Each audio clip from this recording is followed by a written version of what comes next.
Thank you for watching the video and thank you for this encouraging comment. My experience with private practice is pretty unique. My parents are also physicians. They were in private practice before me and they already had offices up and running. And so really when times were slow or difficult, they were there to sort of provide reassurance, help me to troubleshoot some of these problems that can come up with starting a private practice. Currently, I do enjoy it for the most part. There are some challenges here and there. There's definitely benefits, including financial, job flexibility. You can sort of be your own boss and you can see people over time through several months, several years of their life and making steady progress over time, or you can see how they come to solutions to their life, adversity in their life, and go navigate through things like that. Private practice can also be a great opportunity to offer a service to people, especially people at your church who may not be able to afford the treatment or may need some help and need some guidance.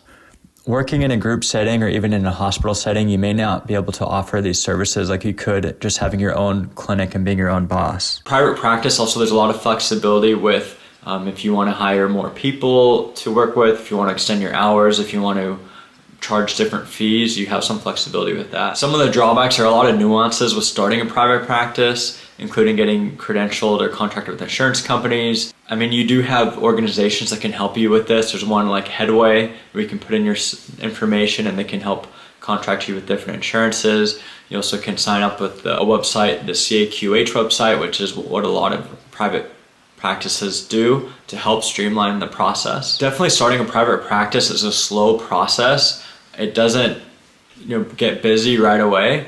When I started, I just initially opened 1 day a week and I was working at the hospital the other days, and then over time I opened up to 2 days a week and then did less hours in the hospital and so forth. Now I'm at 2.5 days a week. Some of the most challenging times are not only just dealing with some of the billing or insurance issues that come up, but also is hiring staff or finding the right staff and training them, and one that's a good fit in the office, because the staff really can have a big impact about if you want to set certain limits or parameters or policies in the office. The staff can help enforce that. They also deal with a lot of patient contact, and so if they are not dealing with the patients well, that can actually come across or manifest to you as a doctor or a physician or whoever owns the practice. And these days with Google reviews and these online reviews, a lot of them have been due to the interactions that the patients have had with the staff that have been there. On the bright side, if you have a really good staff that's helping,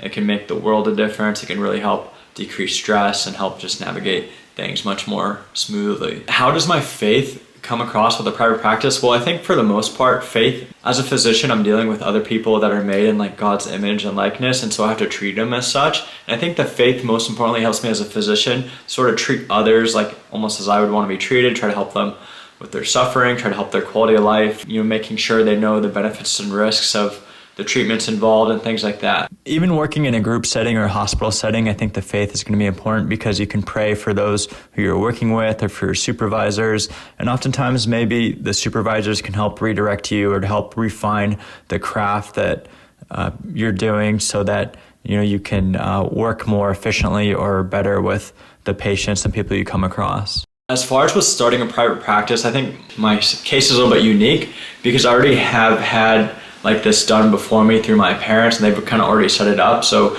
yeah, I do think that's a resource that's almost, God provided me through my parents that can help me or encourage me to start a private practice and to help the community that way.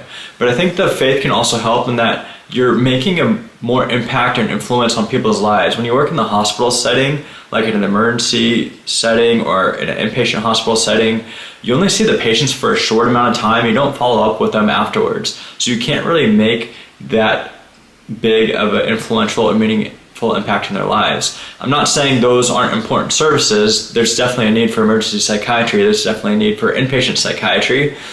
But if you're looking to like spread kind of this notion of like human kindness, of being good, faith, self-control, things like that, it's probably more in touch with the principles that would be fine in an outpatient mental health practice rather than an inpatient setting. But in short, thank you for the encouraging comment. Hopefully this video helps to answer some of those questions you had, and good luck with you and your wife. in the next steps for her and your guys' careers.